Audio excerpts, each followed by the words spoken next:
Waduh kok saiki ra SD-ne. Sekolah SD sing saiki dadi Balai desa kuwi lho kulon dalan segaran kuwi. Sing balai desa saiki dadi balai desa.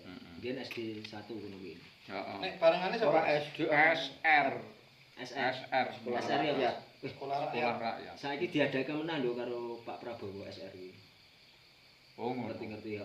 Dadi koyo model biyen sekolah rakyat ana meneh jarine. Ora nek barengane sapa kok? Nek wong tuk songo barengane sapa Mbah sampean? Seganan kuwi sukar karo kanca. Nek tuk Sukar RT. kowe dhewe, kowe tuk songo ngene ra ono. Oh, Wardati. Oh, Wardati anu. Ah, Wardati kuwi kono. Oh, nggon Pak Mundori. Mundori. Oh, Oh, Wardati iki. Oh, dadi Pak bojone Pak Suhari. Oh. Kok sik dinane mau terus to, SR. nek sing ora baklek ngono kuwi pengen. Kabeh. Sik ngono kuwi lho, Pak. Sepak kabeh. Ora ipas kuwi. Kono ora baglek nek kono. Nek sekolah ya mlaku apa nggo pitung tes. Mesti ngarane aku Mbak Kas. Kanu zamane sampean mesti nek tas itu nggo plastik kresek ya. Apa wae tas? Plastik resep. Kowe tetep jan nyokor ae ya nek zamane ya. Pas sekolah nggo plastik resek. Nah, Oh, tapi plastik kresek ireng ya. kuwi karo putrane Pak Suyono kuwi. Mbak Yuni Tribagya kuwi sapa? Sedikit. Nah, Masa kaya barakmu. iya. Oh, kayak barane sampean to. Tapi wis SMP Pancasila. wis nggo nganu, Pak. Wis maksudnya sepatunan ngono lho, Pak. Jadi cekeran. Oh, cekoran. Wah, jaman Tetep ora blas sepatunan zaman biyen tetep nganu ya Mbak Kas. Pokoke urung donggo sepatu. Kowe sikile tetep dilengane lengolentik ya. Ora. Masa ora lengoni. Ora. Kan urung ono hand body kok. Kena bleduk ya malah dadi. Ana biyen tok ngurus Dadi mlebu. Hah? Tuku bakwane dikasih lho.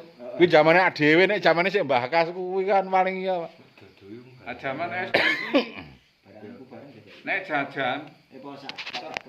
nek jajan kuwi dawet nggone Mbah Suprat. Berarti sampean pas zamane sampean nganu, nggih Mbah Pajuk kae wis dodol. Nah wis kae Oh, berarti awet ae ya. bakul kacang tetep. Ah iya, karo Mbah Sunar kae. Ya, Tiba kula awet ya, Mbak. iya. Nek Mbah Suprati nang lor dalan kae. Oh, nggone nggo-nggokan kae. Simbahe Pak Lurah. Heeh. Ora dodol kan lor dalan arah Dipan kan. Ayo, Lor kelapa. Aku jam menang iki SD kae ya, Bro. Ongol-ongol kae. Karo dawet. Ya dawet meni dawet. Son jaman biyen tadi.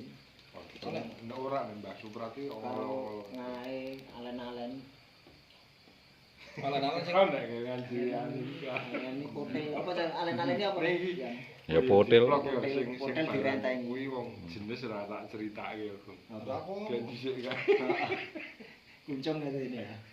Ora. Kuncung aku SD ini. Lho sing ora pantes kuwi ora. oh ora apa-apa ngono. Ora apa-apa los ini Den. Wong iki nganu cerita biyen kok. Ora barang ngono. Alah, aku ki ben tau. Njolo ro agung kuwi. Nah, Ana bebek lho kok njolo. ora oleh Pak jolo. Nah, kon jalake tak jalake to. Ana wong dilah yo. Ya wae kok dijaluk. Ayo koek-koek. Kambing kene kan kuwi. Ge buntel bebek lho, Mas. Ana lek nang klambi-klambi kan wah edan aku to. Akhire kan klambi tak guwang. Ha kok bebeke kok muni.